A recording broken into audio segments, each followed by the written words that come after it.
To compare Cycles and Eevee, I set up a basic scene with some rigid body physics and a procedural shader, and because that's kinda boring, I rammed a metal sphere into it. Okay, so first run. Okay, bit fast, so let's slow down that other sphere and try again.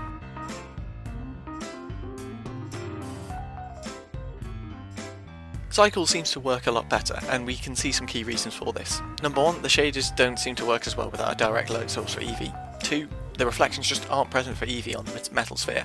Now, that might be because I haven't set it up right, but overall I think Cycles was the better option for this render, even though it did take a little longer.